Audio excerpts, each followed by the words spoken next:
I'm Monica Johnson with Marshall Weber, and this is Brooklyn Calling.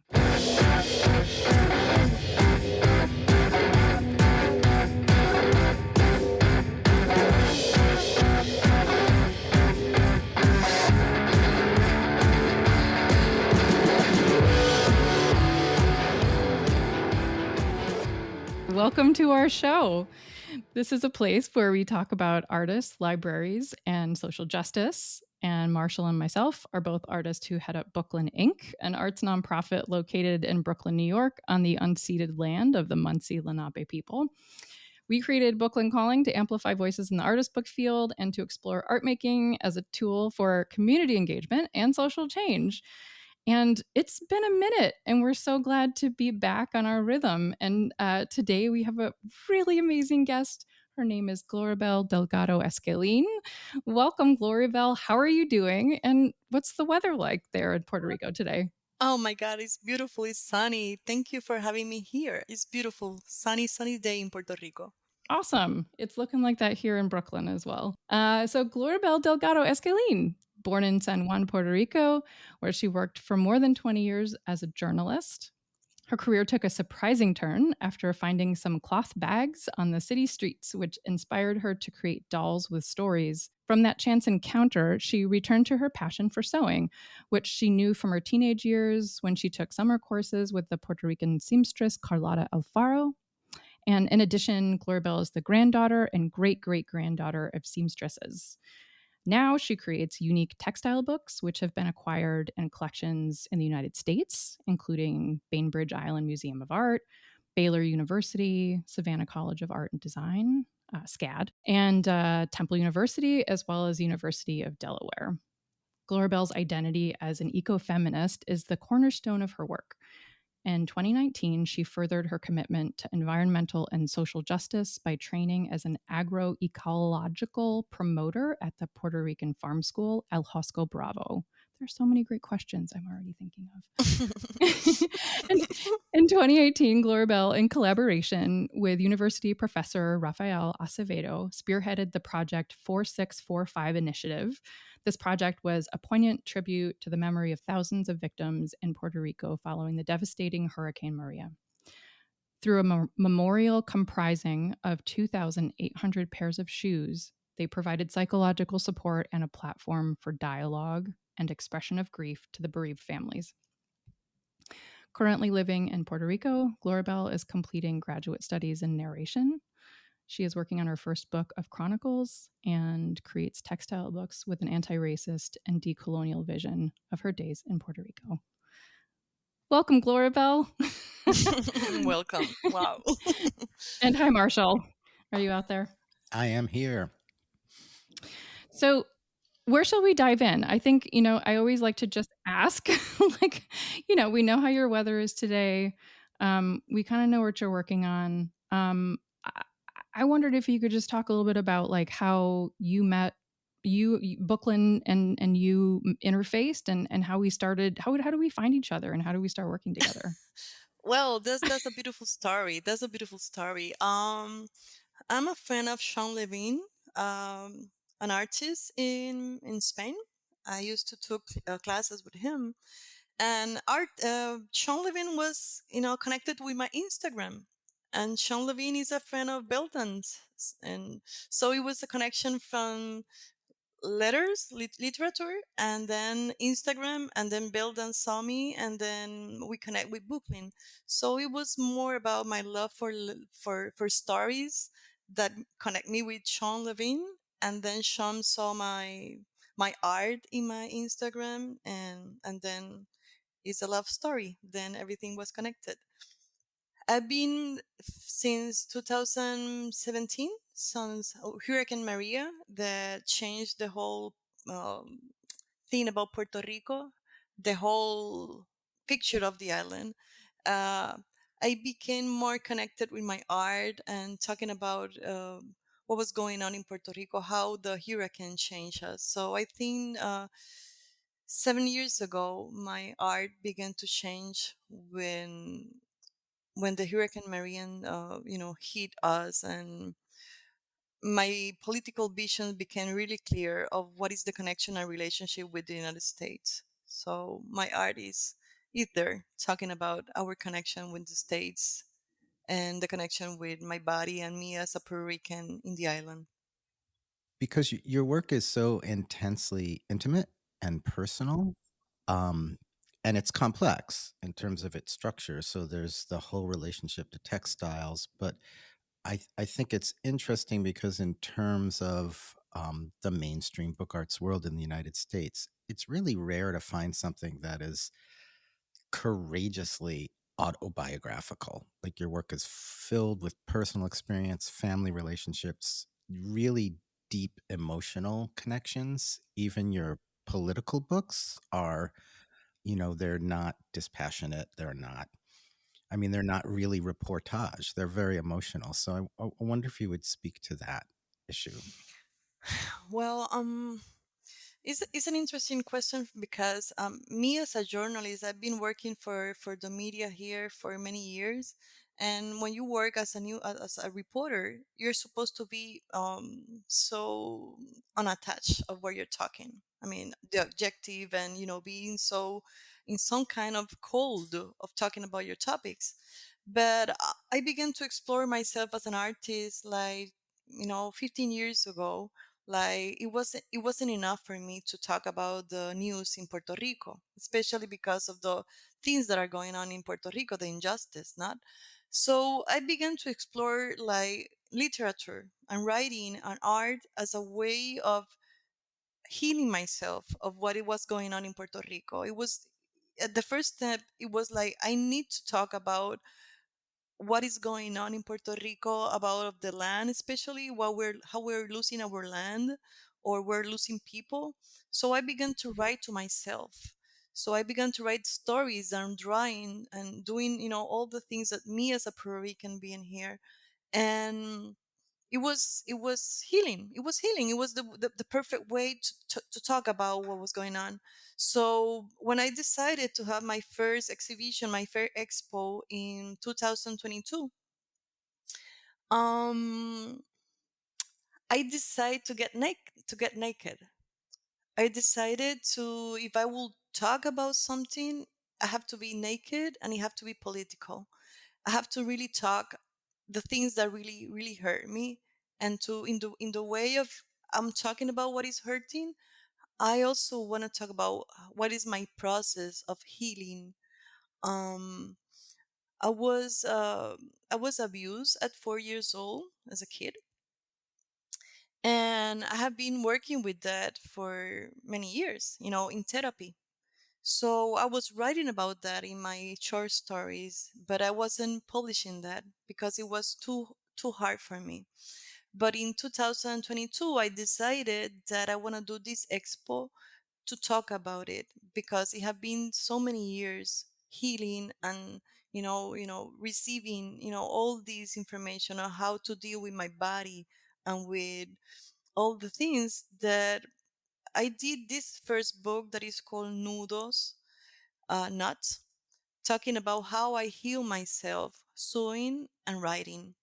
So I put that book on my first expo, knowing that I was saying something that was the first time that I was saying that to the public. Me as a journalist here, I used to, you know, be talking about art and literature as a public person, all talking about other people. But it was the first time for me to talk something so intimate about me as 4 years old girl being abused by an uncle. So I put that book really afraid, because it's not easy, to sit down and let's do this, let's write this, and let's put it there in an expo. Um, but I put it there, and it was a risk because I didn't know how the people will react to that. So it was the What was book. the The reaction was yeah. amazing. People will Mhm. do a line. I will repeat the line 3 times, and people will go, and they will come back to me, crying and saying, "Thank you for writing and doing this book. This is Mm. my story." Mhm. And then I realized that the only way to do art, in my case, is to get naked, because if you Mm. get naked, then somebody will see themselves in your art.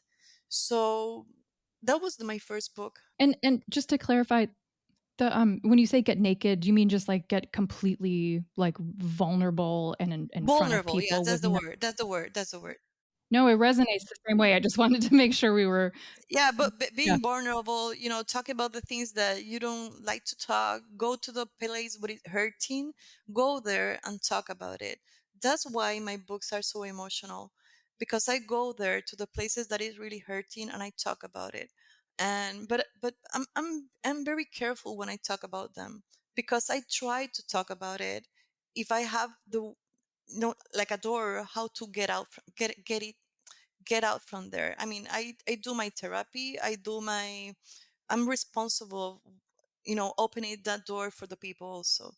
Because if I will talk about something that it hurts, I also want to talk about how for me I can heal it. So it's two things at the same time. So I did that book, not Nudos, and then I write something about the anxiety of Friday, Ansiedad de Viernes, that it was one day that I was really upset. It was a Friday afternoon. I was really afraid because I didn't have enough money to pay my bills and to pay my gasoline, and I have a panic attack. And I was there sitting in front of my desk, feeling so bad. And I say, "Oh, well, let's get into it and let's do some doodles. Let's do some doodles, some writing, and see what happens. And then try to breathe, because when you're in the middle of a panic attack, you need to breathe. That's the first thing that doctors tell you." So I did some doodles and I did some writing, and I began to do some deep breathing. And after doing it for 15 minutes, 20 minutes, the panic attack went out. So I did that book, reflecting especially in the very critical moment when you think that there's no way out. You can breathe. You can breathe. So that was my second book, Ansiedad de Viernes. Do you mind if I go back to the? I think was the Nudos book. Is that the one that Marshall? Is that the one that we had carried at one time? The Nudos nudes, the book about trauma.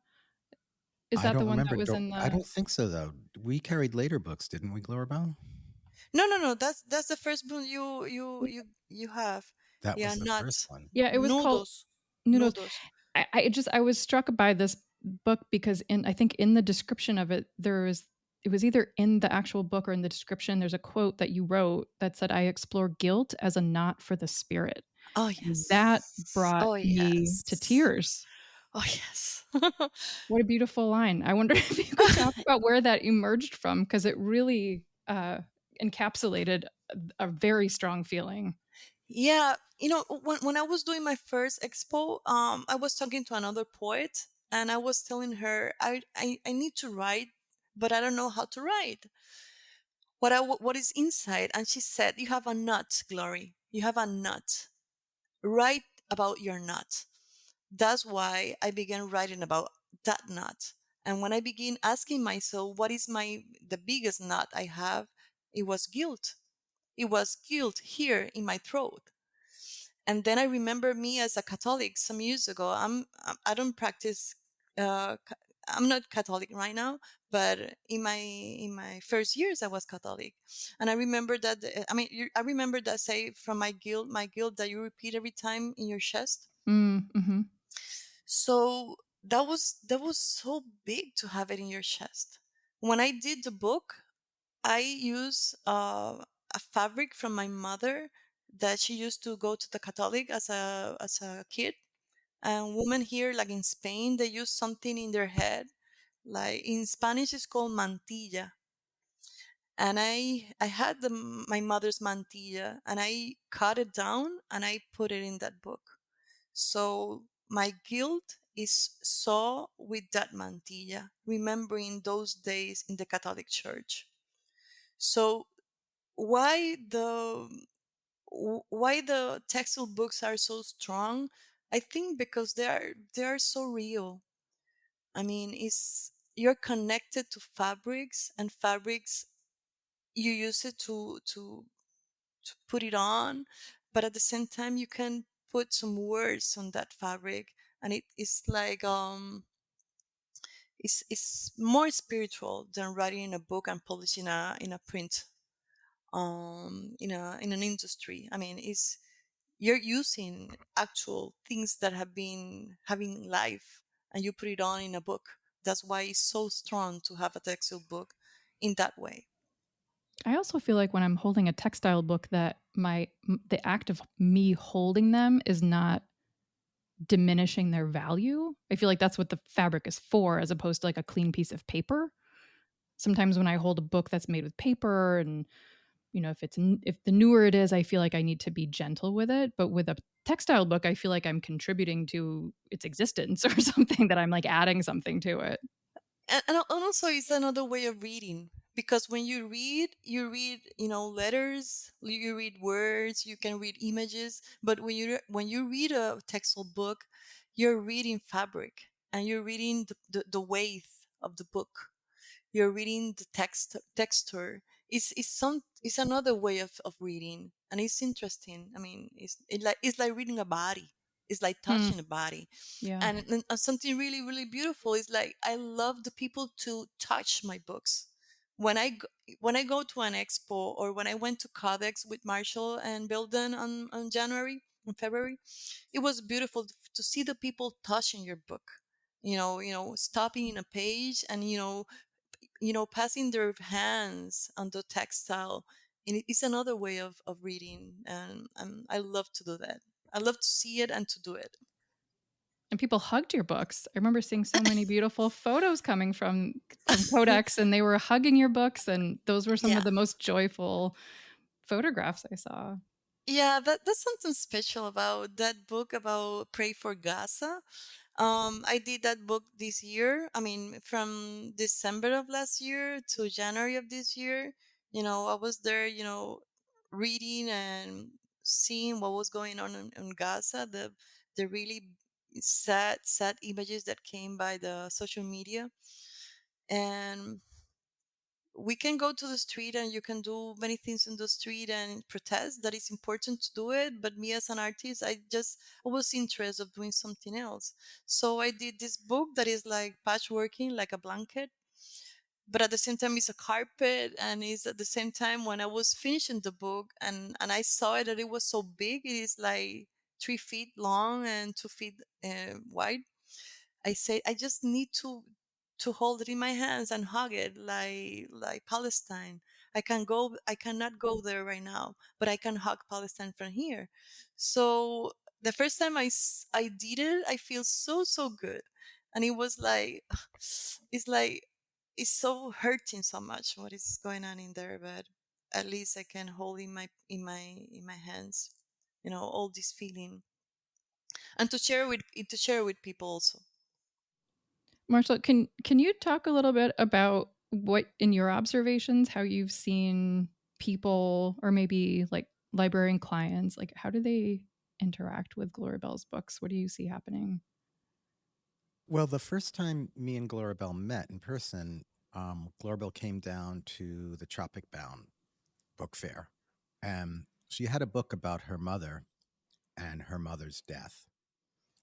And um, the intensity of Gloribel's work emotionally is quite interesting, but it's also part of what she was talking about before, the fact that there's something very emotional about textile work and fabric art.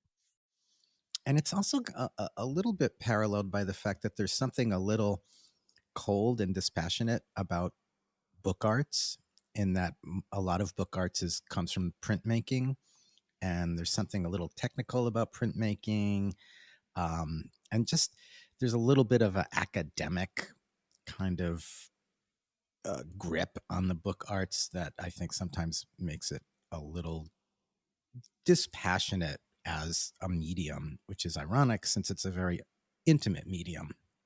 And then, but you'll see a lot of people who work in the book arts will use fabric as a way to actually counter that. It's like you said, there's something softer about fabric. And like Gloribel said, when you're reading any printed textile, you're reading kind of two levels of writing, because the sewing and the weaving itself can be considered a form of writing. And in a lot of indigenous cultures, there's a lot of data that's actually put into the reeving, the writing, the pages, the fabric. So what was amazing is that Gloribel is like her books. She's very passionate. She's very emotional. She engages with people the same way her books do. And there was I mean, it was a little bit like um, a story circle. People would come, they'd look at the book, they'd go, "Oh, my mother passed away 2 years ago. Oh, my," so all these stories about mourning and grief were being shared um, at the table. And they were all kind of catalyzed by this extremely emotional and, you know, um, graphic and tactile um, forms that were out there in the book itself. So I thought that was really beautiful, and I think the it was funny the way that you would see Gloribel would let people engage with the book, and the book would catalyze the conversations, and then Gloribel would kind of jump in. So she was very present with the work, but it was almost like the tactile experience of people looking at the book. And a lot of people didn't even read Spanish. It was very 50-50. About half the audience read and spoke Spanish, and half the audience read and spoke English. So people were entering the book from very different places, but the illustrations and just the tactile experience were obviously catalyzing all these stories. So it was a really wonderful experience. And I think the Gaza book was very much the same. And I actually wanted to ask Gloribel if you wanted to tell the whole story of the Gaza book, which is kind of amazing. And I think it speaks to, I, I think it speaks to when Gloribel talks about being naked and vulnerable, it speaks to being receptive. I mean, you were talking before about journalists being a little bit removed or so-called objective, but journalists are also very receptive to things. They're very open to seeing things. They're very, they're open to emotions. They're open to data. They're just not supposed to, you know, focus on their side of the story or experience. But I feel like Gloribel is super receptive, and so her work is very open also. And the Gaza story from the very beginning, from this one mural to what happened at the Codex to the hugging. So I don't know if you want to give whatever Well, version you have. it's a long story. I will try to say it really fast because I mean, for me, the Palestine situation is so sad. And when it began in October of last year, I had panic attack. I used to have panic attack every day because I was reading all the time about what was going on in Gaza, and it was hard not to know what to do. So I began doing some yoga to relax for my panic attack. And one night I have this dream about being in Jerusalem. And after having that dream that I was in Jerusalem and with kids and women, that I was there in I think it's a big building, the dome. I don't know the name in Spanish. The Dome of the Rock, I think is the name. I have this dream that I was there after doing some yoga. So I decided that I need to change my connection with Gaza. Instead of seeing the news every day, I began to pray. So that's why I decided to do the book about Reza por Gaza, Pray for Gaza. That I wanna be connected to Palestine, you know, in feelings, in vibrations, in my visualization of peace in Palestine. So I did this book, and in January the 1st, I went in front of the political building, and we did like this performance with other friends, and we did like a conversation between Puerto Rico and Gaza. What was the connection between Gaza and Puerto Rico? And we do some drawings the street, and we use a big fabric and doing some drawings, and it began to rain. So what we were drawing, completely, erased by the rain. So I did this big drawing, and I did the book with all these images that were completely erased by the rain. And then when I came back home, I have these new, different drawings that it was like Palestine. It was like kids from Palestine, and it was like the geography of Palestine. So I did this book, and we went to Codex in February. We were connected there, and when we were entering the place, Marcia, you can help me in some details here because your English is better than mine, of Yeah. course. Yeah. When we were, going to the table to begin the fair, something really weird happened, that it rains, or it came some water, dark water from the ceiling, and it came completely in my book, and it was, getting into my book at the same time that we were entering the place. I don't know, you can explain it better, Marshall. Well, it was, we were at the table. We were just setting up. There was a big collector there that had come to look at the book.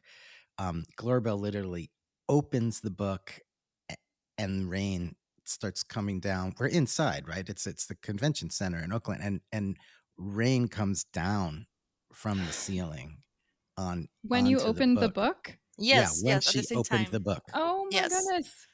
Yeah, in the So flag, in the Palestine flag, the yeah, whole water will drop into Palestine flag, and it and was black water. yeah, like, so it Oh my was god. this, and then that started chaos, of course, but Because it was raining inside it was raining No, inside, it was the on an only art book place. fair. It and was the only place. and the look on Gloribel's face Wow. also was, I mean, you could tell she was thinking about what had happened in Puerto Rico, and then what That was it rains in happening Puerto now. Rico when I was. And but the thing about the hugging is, Gloribel grabbed the book, hugged the book, and got it off the table in a way, and I mean, kind of everyone was, it was such chaos. She just kind of like ran down the aisle with the book. And Wait, I is that think, how the hugging the book began? No, the Hugging book began in Puerto Rico when Okay. I finished the book. When I finished the book, once I saw it, I did a picture hugging my book, and I say to everybody on my media in Puerto Rico, I have this book, and if you wanna hug Palestine, this is your chance to your opportunity to hug Palestine. But yeah. Qatar was the first time where people began hugging it because I just brought it to California, but it began in, I mean, on social media here. Okay, I just need to I want to mention this thing that I actually think I do say it in every episode, which is one of my favorite things that Marshall has said to me, which is within the history of Booklyn, which is artist books are children's books for adults. And I can't let it go because it really resonates with me, especially now that we're doing education, like bookmaking education for kids, and we find ourselves thinking, well, how might we engage kids with bookmaking? And then whatever answer we come up with, infallibly, the answer would also be appropriate or good or nourishing or clear or clarifying to adults too. And I feel like this is one of so many examples in the world where, like, you know, an adult's instinct to hug this book or to have a tactile relationship with a book, or a tactile relationship, a loving tactile relationship with Gaza through the vehicle of a soft book, those are things that adults respond to. That's not something for a 2-year-old only. It just, it's what a beautiful example of that. It's especially some people that have seen my books in Puerto Rico have telling me that what is really interesting for them is that some of the topic of my books are not soft topics. they are, hard topics. But when they receive the book that is so soft, they say that they have this feeling of sitting in a sofa with some coffee and open the book and, receive the book, and whatever it comes is okay because it's soft. So they tell me that it's like, I know it's hard to talk about sexual abuse, but if you feel the book, is come from another channel that is different. You can, it could be like tenderness, it could be like, it's okay, we're here. It's like a hug of your grandma or something about the book. Yeah, and I think also there's these, Gloribel mostly, from my experiences working in these unique books, right? So these are artworks. So these are textile based artworks that follow the book form, but they're very sculptural. And because of who Gloribel is, they're also performative in their Hmm. nature, right? They're um, major Yeah, talk pieces. talk about that too. I want to know more Well, about the performance. major pieces of art are mythical. So what happened at Codex was actually kind of incredible, because the rain opened up and rained on our table, which is, of course, is every artist's nightmare, especially if you do work on paper or delicate work, Mhm. right? I mean, it's like one of those things that happens at fairs and conferences. Um, Does and it yet, though? oh yeah, Like it oh yeah. rains inside the building? Okay. Oh yeah, I've had that happen on numerous, not, at least a half a dozen occasions in my career. I've seen rain inside That's various surprising. venues. Yeah. Um, but what happened at the Codex is all of a sudden, um, Brooklyn became famous, and this book became famous because everyone at the fair was talking about the book that got rained on. Brooklyn's Table got rained on. This book from Palestine, this Reza for Gaza, this Prayer for Gaza book got rained on.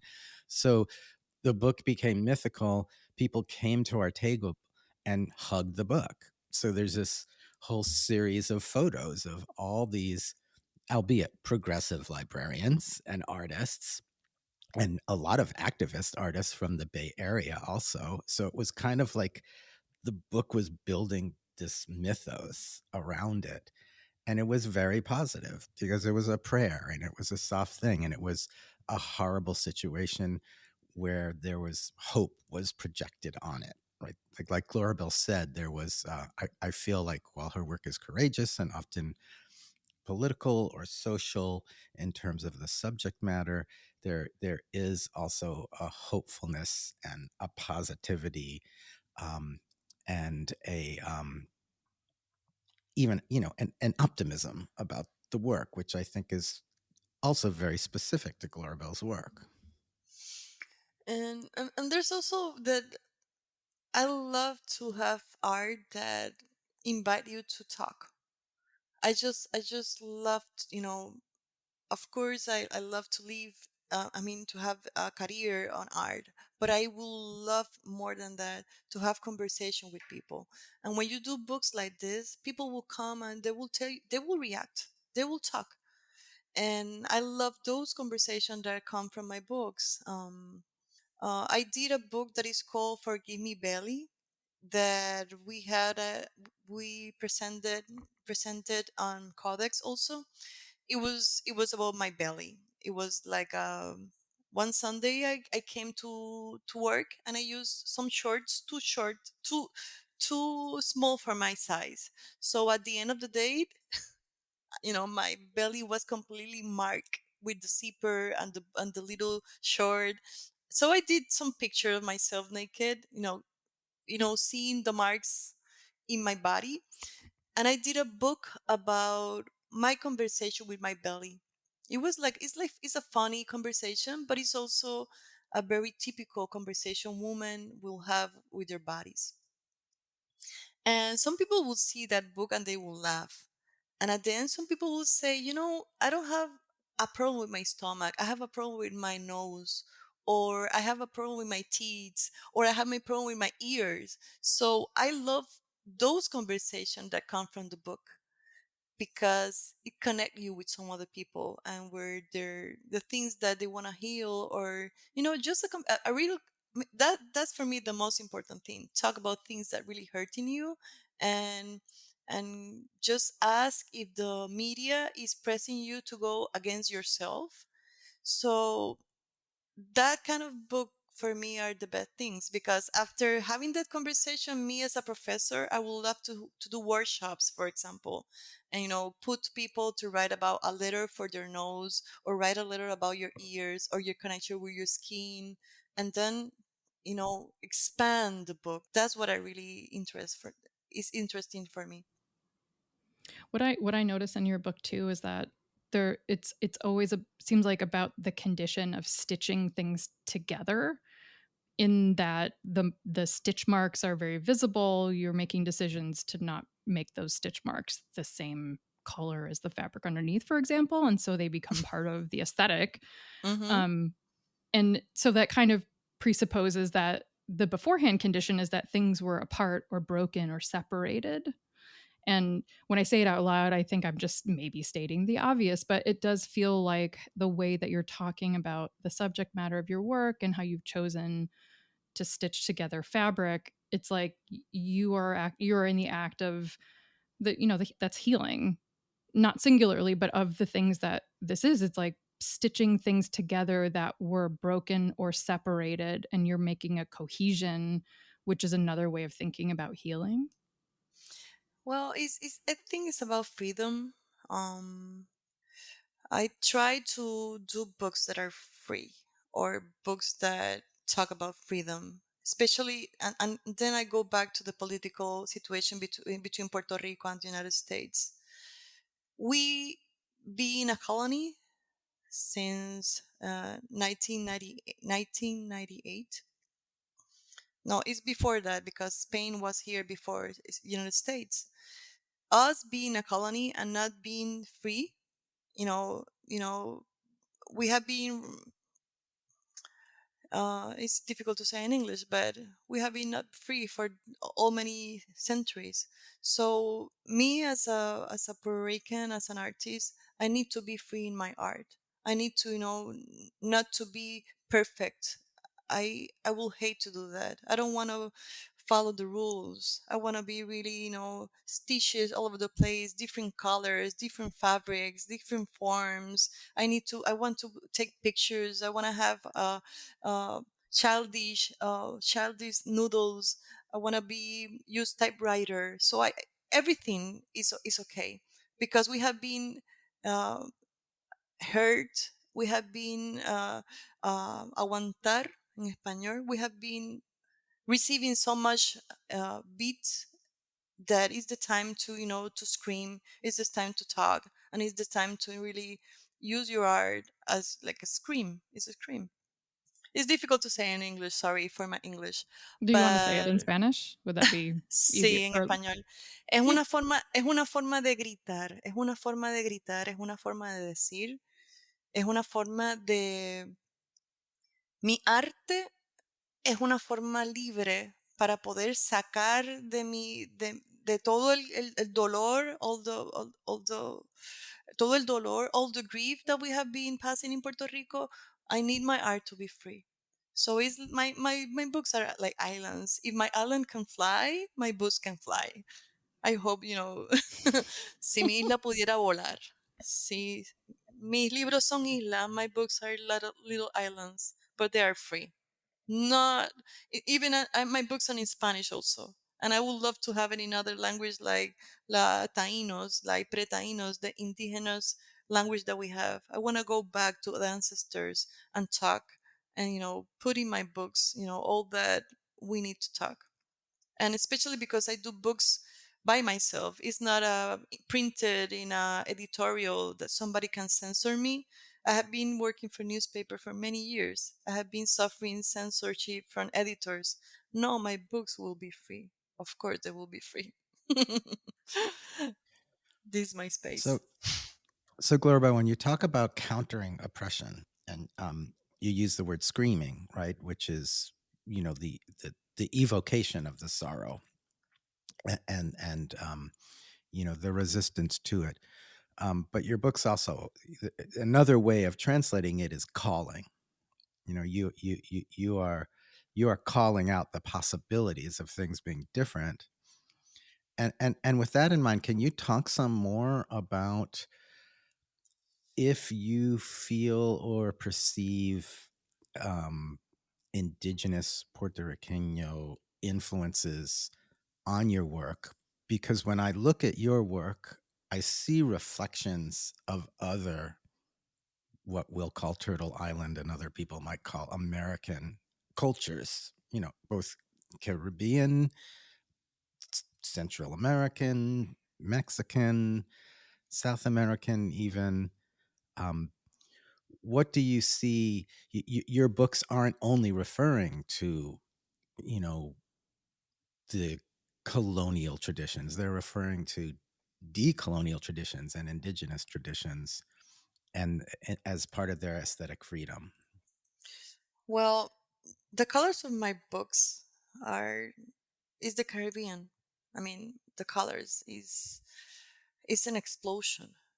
And when you move in Puerto Rico and you see the sky that is completely blue, um, and the forest are completely green, there's no it's like an electric colors here.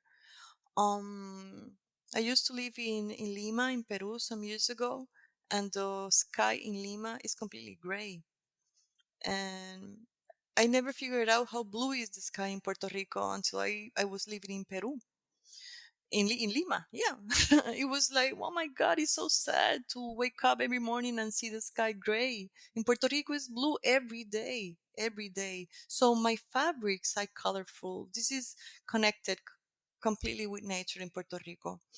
In terms of the drawings and the connected connection with the indigenous, um, I do some techniques. I do drawings that is called, it's like surrealistic drawings.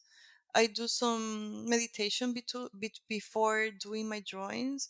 So I do meditation and then I I do drawing from the spot. I don't know how to call it. I just put some colors and then a color that is a contrast with the color that I begin the drawing. And then after doing the meditation, I just open my eyes and I find different images. Like when you look at the sky and see the clouds, that you see different animals, but I do the same with my drawings. And every time that I see my drawings figures, the people that comes and the images that comes are indigenous, are Africans. And I every time that I see them, I know that I'm seeing them. I'm seeing my ancestors. I know. I don't know why, but I see them. It's like, hey guys, I know you're coming from another place. I know you're coming from the origins because I used to do the same style for many years and I never have drawing classes. I just learned it. I'm an autodidacta. I learned this from an artist that told me and to do meditation before drawing, do the spot, open your eyes and look for images. And every time I see the same images, these are my indigenous ancestors, my African ancestors, and then all the magic that comes from it. So that's my first connection when I do drawings. Now that I'm more interested going deep into my books, I just wanna I'm coming to my grandma, Belen. She was from the indigenous zone in Puerto Rico that is called Utuado. It's a sacred place for indigenous here. And I'm planning to go back there to the rivers and do some drawings in the rivers and do some connection with the people and the artists from the side to do something more indigenous. And it's like doing some, they do here in Puerto Rico some is embroidery. It's more an antique embroidery, and I'm learning some embroidery from that side of Puerto Rico to begin to connect to that heritage here. But it's a little bit it takes a lot of time because it's slow textile art. But now that I lost my two grandmas and my mother, I'm going back there to these little towns to do my like little rituals there of gratefulness for them and I know that some books will come from there. Every time that a book came or come, I'm learning more about those connections. So yeah, I can feel them in my stitches. I can feel them. Oh, that's beautiful. I wonder if we could go to the the origin of you taking a turn in your career, and even thinking about like mythology, or like the mythos of bookmaking for you. In your bio, when you talk about, or when you said, like, you found some cloth bags in the city streets, that Yeah. just struck me as like, okay, that's like, in my city, if I found cloth bags, I would be like, ew, gross. I am gonna leave them there. Man, Um, they were clean. They were clean. They were clean. The one that I found that was in the street of Buenos Aires in Argentina. I was studying in Argentina, and I found those fabrics. It was wool. It was wool, and it was a big bag full of wool, and it was completely clean. And I don't know, we're I mean an mhm. artist can see, I mean, possibilities where people will see garbage, and I saw a possibility. I saw that bag and I said, wow, I can do something with this. So I brought it to my apartment and I began doing little dolls. And because I'm a writer, I did a beautiful story about that. The first doll was called the Ghost. It didn't have a face. It had little hands and legs and a big heart. And it was the ghost, El Fantasma. And I just brought it to the birthday of my to a birthday party to a friend with this beautiful story. And everybody was looking for the little doll because of the story. So that was the first time in 2008 I did that in Buenos Aires. So I came back to Puerto Rico. I mean, I left those bags, those fabrics in Argentina. I came back to Puerto Rico. And after 2 years, I was thinking about those bags. It's funny. It's getting worse. Monica, look, listen to this. It's getting worse. I left those fabrics in Argentina. I came back to Puerto Rico, and 2 years after that, I was talking about those fabrics to a friend, and I was keep talking and talking about those little fabrics and my dolls. And she said she's a psychologist, and she said, Glory, you have to close that thing that you begin in Argentina and go back and look for that fabrics, because people that don't close things in their life, they will go to therapy for the whole life. Go Mm. back to Argentina and close that. Do whatever you want to do with those fabrics, but close it. So S- what'd you do? Yeah, I Do came, I went go back back? to Argentina Hmm. for those fabrics. So I came back to Argentina. As for my friend that have those fabrics, I just throw it away, all of them. I just bring back like a little bit of them, and I begin doing fabrics. And that was 2010. And that year, it was the earthquake in Haiti, 2010. And I went to Haiti to work as a volunteer with the people that have the earthquake. Hmm. And I was walking in Haiti and I found fabrics in the street again in Haiti. And I brought some fabrics and I did a small doll that is called Monono. And that was the story of, I did a story about Haiti with this little doll. And that was the beginning of my um, work as an artist, because I came back to Puerto Rico and I began doing dolls, and I did like 400 dolls with stories from since then. That was the beginning of my thing of as an artist. Wow. Where are these dolls now? I sell them. I Hmm. sold them. I sold like 400 dolls. I used Wow. to I used to interview people, and I used to do dolls about their stories. So people will come and will say, I need a story of a doll of my son, and I will interview them and I will do dolls about them. So I sold a lot of dolls. That was in 2008 and 2012, more or less. And then I began doing books. So that was the beginning. Those crazy fabrics in Argentina. Street fabric. Street fabrics. That was the beginning. I'm gonna look for some now in Brooklyn. I don't know that I've ever seen and accepted or rejected street fabric before, but let's keep a lookout, Marshall. So, one, I just want to say that I want to see book dolls and doll books. I want to see a Yes. combination Yes. of the two because a I, lot of I know you will say that, Marshall. yeah, of course. Because some of your characters are sort of coming off the page, you know, and I like the idea of them coming all the way off the page, Totally. but still being part of the book environment. Like instead of pop up, but a pop up, it's kind of like a character walks out.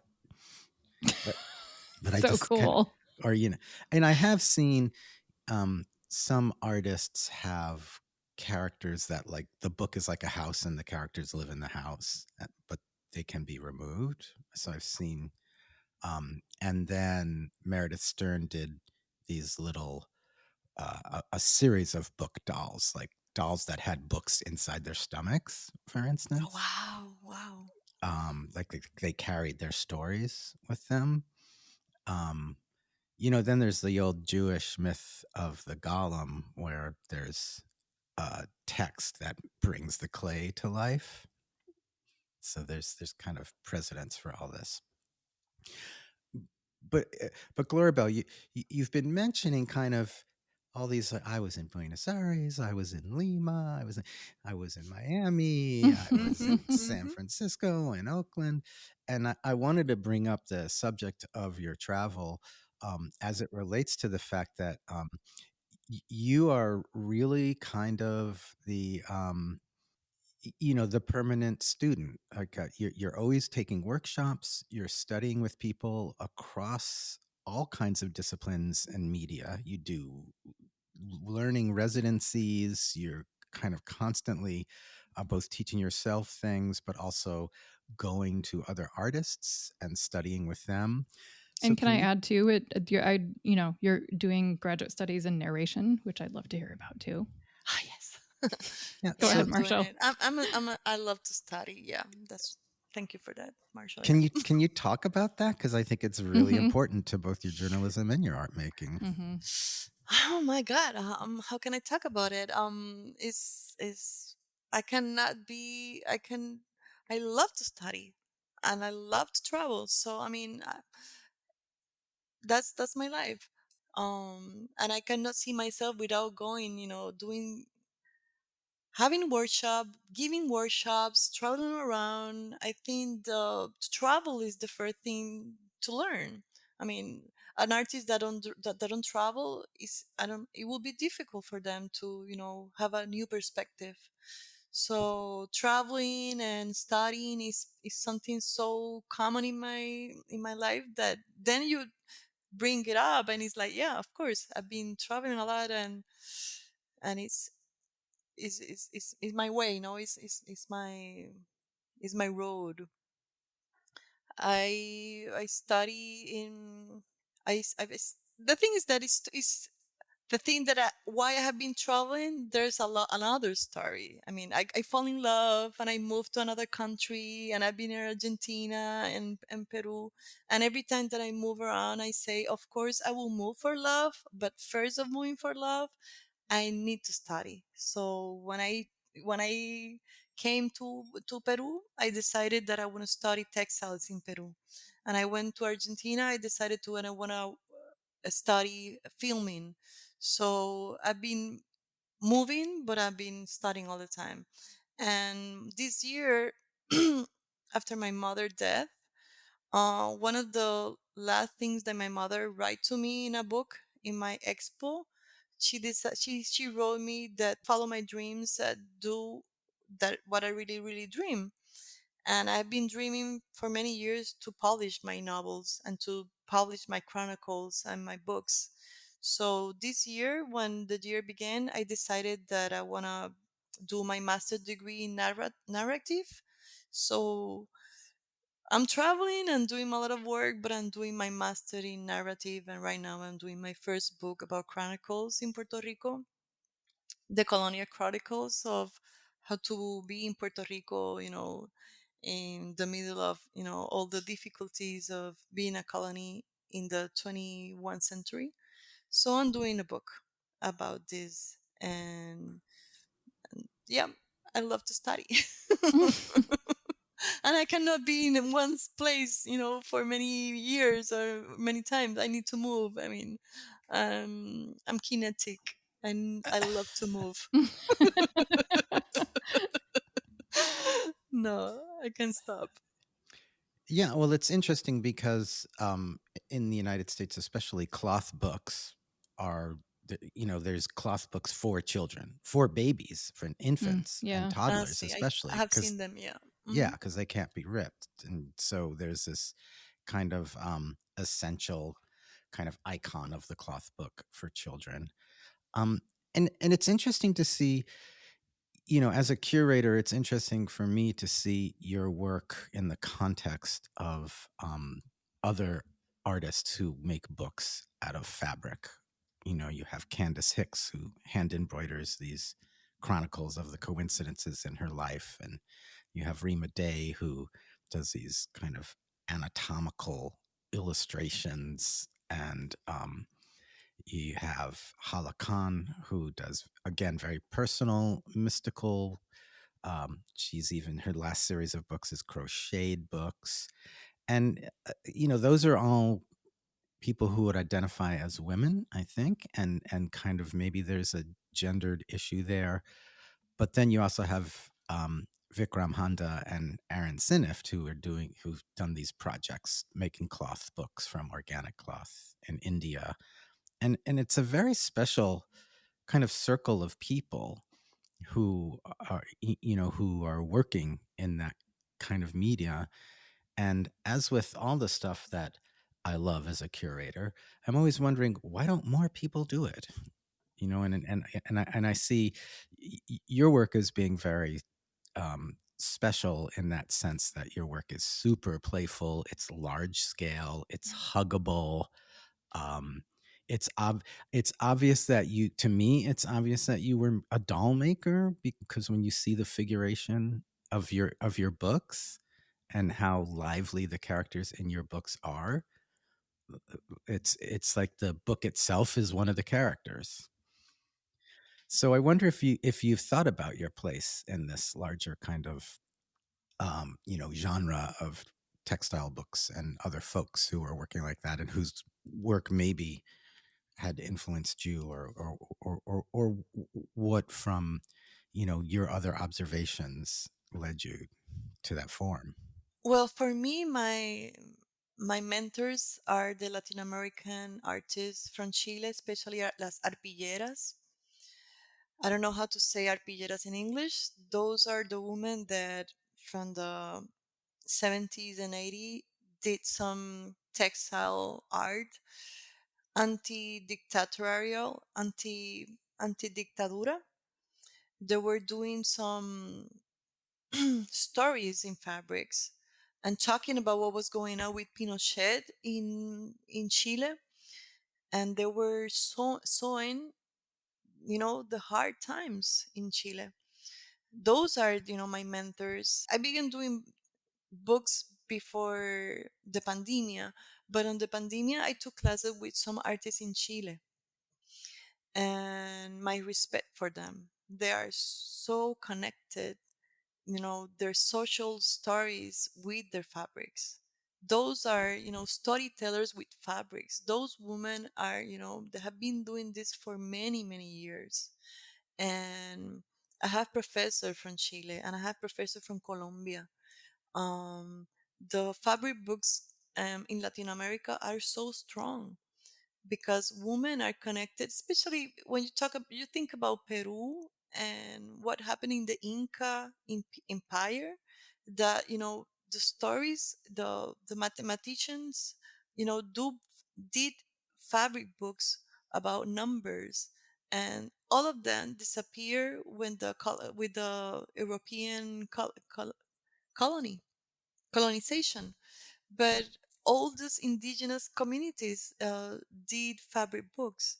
So especially in Chile, talking about more about Chile, when you see a protest in the street in Chile, most of the women, there's a lot of women doing some embroidery and some textile books on some textile murals in fabric. And that's so strong because it's not because the aesthetics that is beautiful, it's that they take the time. When you do a textile book, you need to take some time to do it. My books, I can do it really fast in some compare with all other books because some women do perfect embroidery. My embroidery is more free, but for them to sit down and think about something that is going on, for example, feminicidios, the feminicidios going on in our Latin American countries, all the women that we are losing in all our countries because of the machista culture. Women will sit down and they embroidery their names, the dates, the things that happened to that woman. Every time that you sit down and you think about it for a long time, it's like it's a big ritual. It's a memory. When you textile books about this, it's like you're building that memory that the system want to erase. So for me, my mentors are those women that for many many years have been doing it. And now in Puerto Rico, doing my research about the industry, the sewing industry in Puerto Rico from last century. We used to have in Puerto Rico big places of women doing sewing for companies. All of that disappear. Uh, but still, we have that memory that is broken. But I want to go back and interview women, uh, do books about that because every time I go to a fair and people will see my books, they will talk about their grandmas and they will talk about their aunts. So there's something there that is broken. So to bring back the sewing, to an expo, for example, to a gallery like I did in 2022, and people will go and see my art was fabric, they will go back and think about, oh my god, I want to teach something, I want to learn to sew, can you teach me how to sew? People want to go back and learn that. So it's like Monica saying now that she want to do some fabric books. Yeah, it's fun, it's different, it's huggable.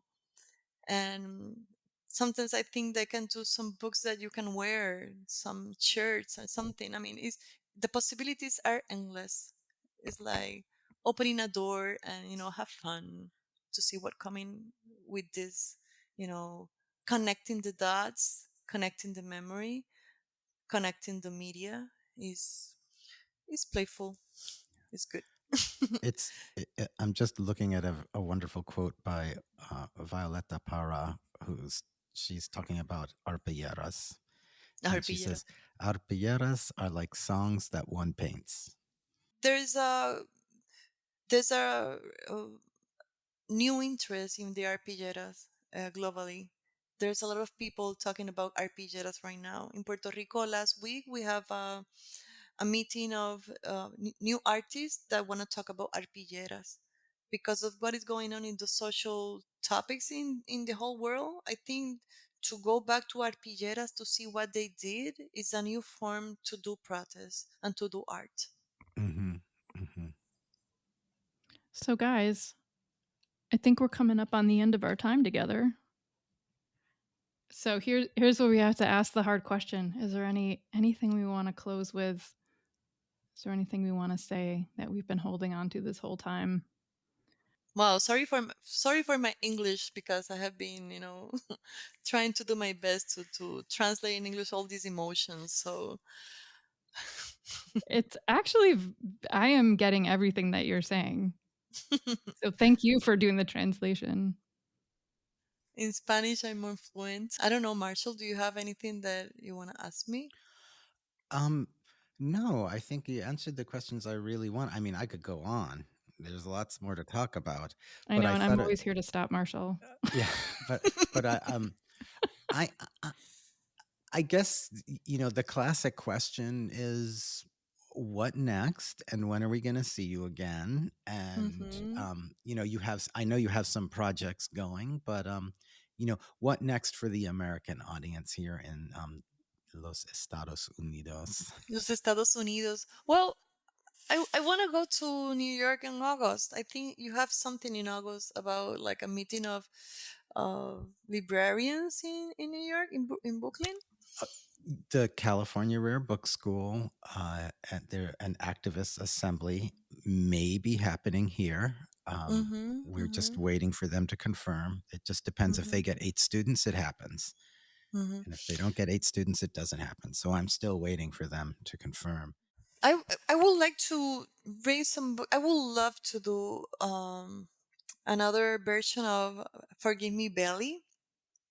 I will do a new version, and I will love to do a workshop about people writing a letter of their any part of your body that you don't feel comfortable, and I would love to do that. I'm looking forward to do workshop with my books and using my books as the beginning of the conversation, and then continue with writing workshops. So right now this year I've been working like in 6 books. I'm doing new books. Wow. I will be in the summer. I will be in an expo in the south of Puerto Rico. I'm doing books for a collective in Toño Martorell, that is one of our first artists here in Puerto Rico, one of the main artists. Hmm. I'm doing a collective with him and with other artists about big. They're inviting me to do an exposition, but they're inviting me to do books bigger than the one that I'm doing before, like four Mm. feet, but 4 feet long. I mean, these artists, they do performance, and they saw my books and they want me to do bigger books. So maybe I will be I will be Always doing bigger, bigger. bigger books for the Puerto Rican audience, and I would love to go to the States, and I would like to do workshop there. I would love to do that.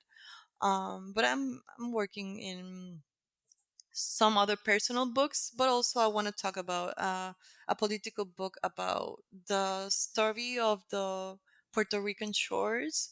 We're losing our land here in Puerto Rico because of Mm. new laws, Hmm. and we have a movement that is called Las Playas Son del Pueblo. The shores are for the People. people, Mhm. Hmm. and I want to do a book about that. And because of the summer time, I would like to visit those places and interview people to do a book about that. We have encampments in the shores in Puerto Rico. We have like 3 or 4. So I want to interview them. So we have a lot of work here in Puerto Rico. I mean, sometimes they're thinking that still a journalist, but I'm doing interviews in a different way and using that information in a different way, in terms of more colorful and more vivid. So I will be doing some work this summer. But I hope to see you soon. I'm coming to New York this year before it ends. Great. Great. We'll be here. Great. Thank you. We Thank you. welcome Thank you. you. Thank you for the time. And Monica, I can teach you some easy books to begin to doing your fabric books. I would Like, love to do that with you. Thank yeah. you. That would Muy be bien, muy great. bien, muy bien. Well, Thank you for thank your you. time. Thank you, Gloribel. And thank you to our audience for joining us for this episode of Bookland Calling. Check out the show notes for all the wonderful ways to connect with Gloribel Delgado Esquilín. And as always, if you're a librarian or a curator at an educational institute and you're interested in collecting Gloribel's work or others like it, you can always email us at hello@booklyn.org. That's like Brooklyn, but no R. Or you could check out our entire catalog at booklyn.org. And we'll see you next time.